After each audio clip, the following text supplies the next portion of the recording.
Cardboard investors and flippers, man, do they get hammered all the time? But collectors, we're coming for you today. Dead or alive, you're coming with me.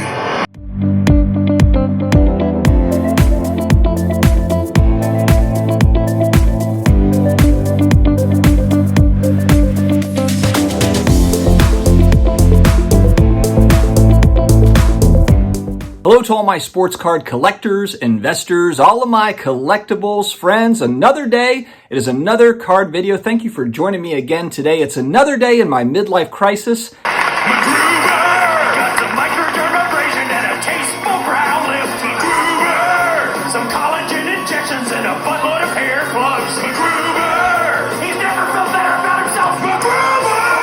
We'll do this thing together. If you're new here, hit that subscribe button down below. Also connect with me on IG. That's where I share a lot of my pickups and reels and all that good stuff. I know I'm too old to use IG. I already know that. You don't have to say anything. Also on Twitter, the Sports Card Dad. Today we are coming after the White Knights, the moral high ground, the popes, if you will. But you better dial in. We call this the popular bears, but look at this. Is that right? $99? I'll be back in about 2 hours. If we had enough quantity, I'd say we could put this up for 2 hours and never come back. The only problem is, this is a little gift in the middle of the show. We only have a few of these. Of the hobby, it is the collectors. We're coming after you today. I watched a great video from Jason at Cards and Comics. This is a channel that I enjoy watching Jason for this reason. First off, he's been in the hobby for a while, and I did have him on a live stream going back. I'll see if I can put the link or something in the video description. I can probably do that. I'll search it out. I'll put the link in the video description. I'm also going to put a link to the video I watched of his the other day. The reason why I like him is he is a longtime hobbyist, but he doesn't take himself quite too seriously. He's actually genuinely introspective and self-aware.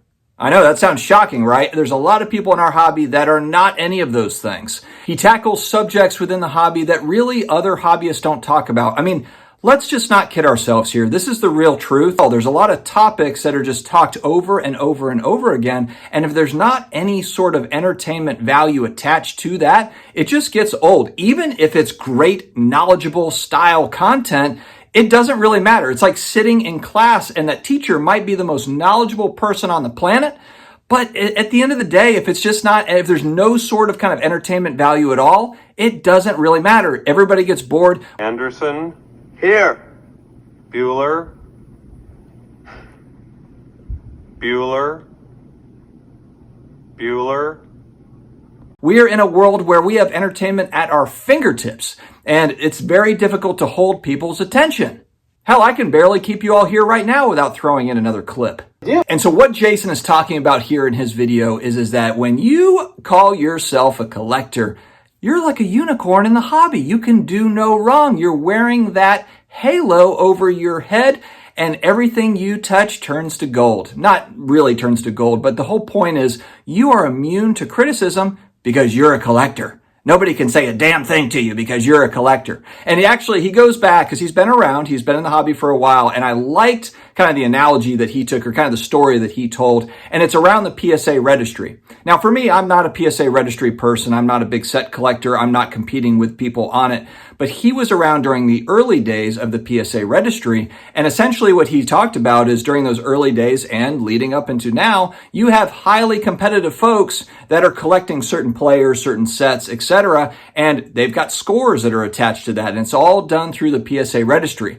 And he talks about how these collectors can really be nasty as hell when it comes to building out their collection. And he makes actually kind of an interesting point too. A lot of collectors, big time collectors, they don't talk about it. They're not on Blowout. They're not on YouTube. They're not really talking about their stuff. And the reason for that is because anytime that they say, hey, and he used the example of, I'm a Ken Griffey Jr. collector, then you get people that throw out 50 cards at you that you don't have in your collection that you'll never be able to have because they are the ultimate Ken Griffey Jr. collector and they just beat you down with their collection. They kind of just shove it down your throat.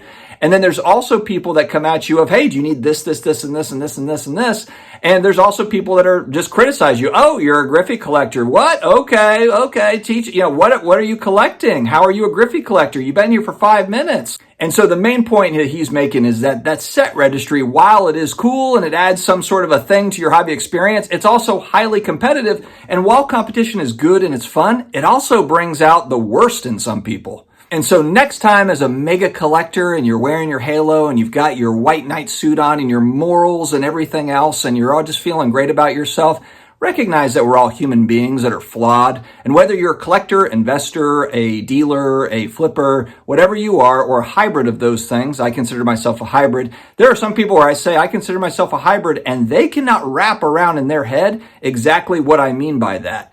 It's not that hard to figure out. You can have a PC of certain cards or players, and then you can also flip certain things, and then you can also hold some things long term. You can actually do all of these things. So the labels are kind of stupid. But anyway, I know I'll probably get 40 comments just about that particular comment. Don't forget to check out the Cards and Comics YouTube channel. Stay healthy, stay awesome, and I will talk to you again later.